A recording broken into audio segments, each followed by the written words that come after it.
Hello everyone, welcome to RDC Storytime at 3. I'm Chris, and today I'm going to be reading The Smartest Giant in Town by Julia Donaldson and Axel Scheffler. So sit back, relax, and let your imagination run wild. George was a giant, the scruffiest giant in town. He always wore the same pair of old brown sandals and the same old patched up gown.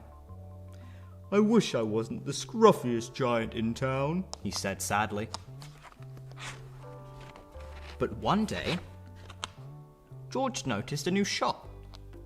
It was full of smart clothes, so he bought a smart shirt, a smart pair of trousers, a smart belt, a smart stripy tie, some smart socks with diamonds up the sides, and a pair of smart shiny shoes.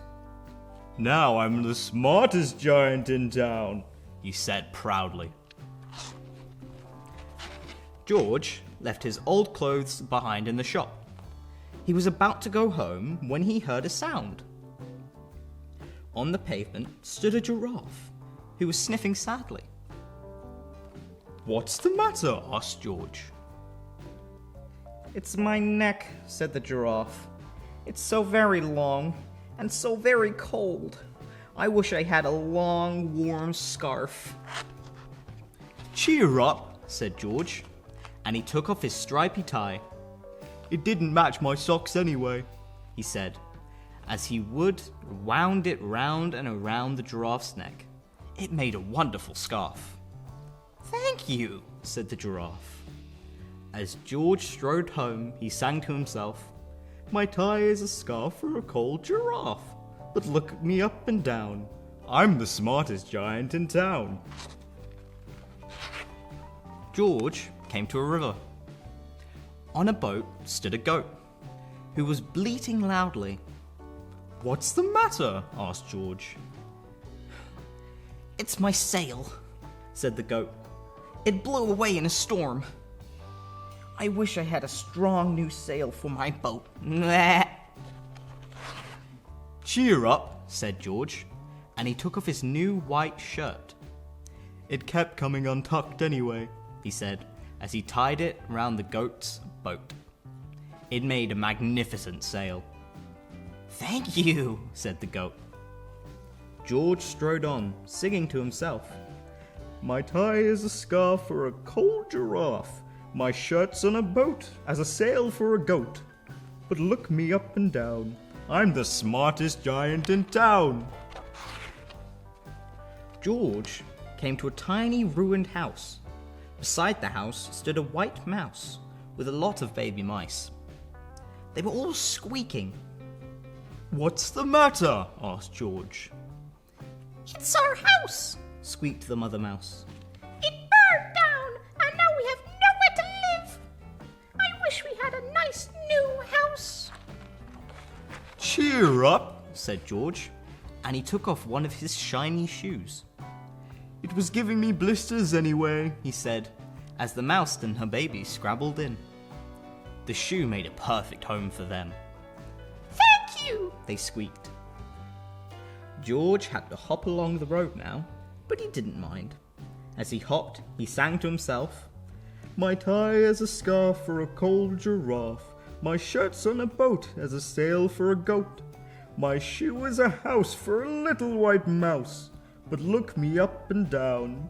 I'm the smartest giant in town."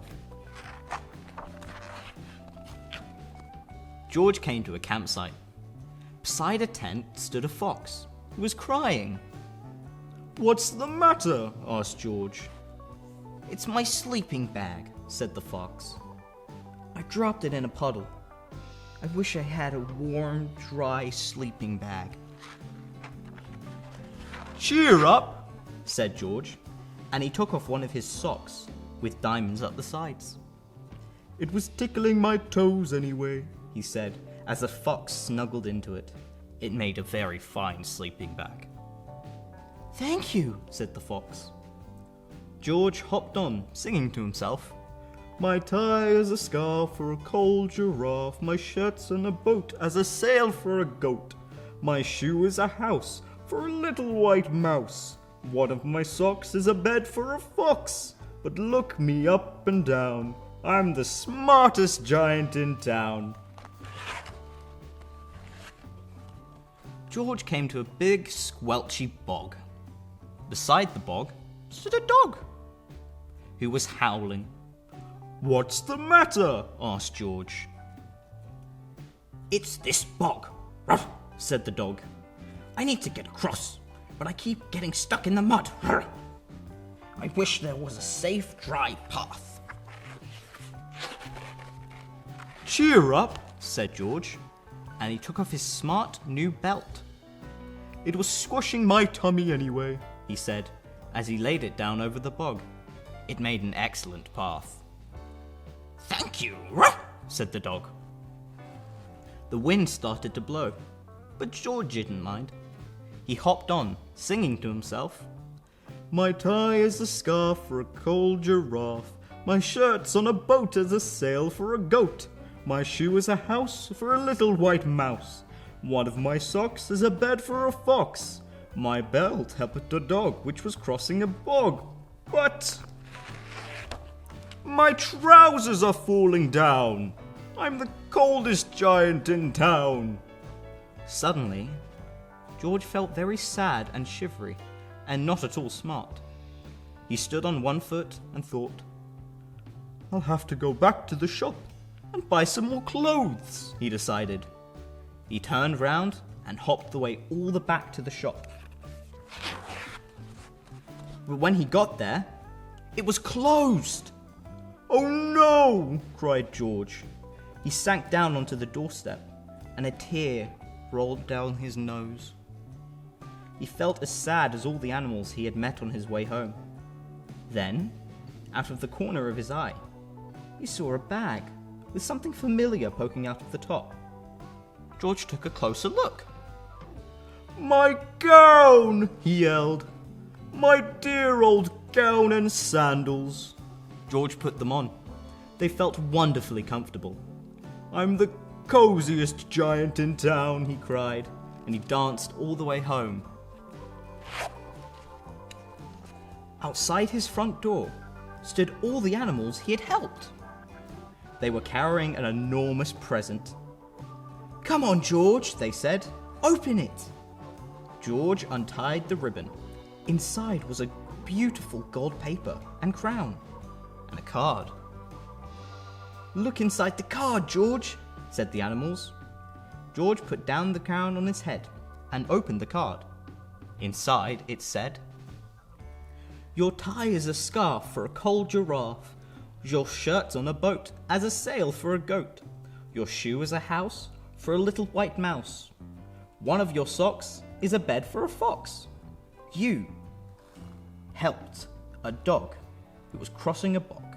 So here is a very fine crown to go with the sandals and the gown of the kindest giant in town." The end. I hope you enjoyed that story, boys and girls. We hope to see you again soon. Goodbye.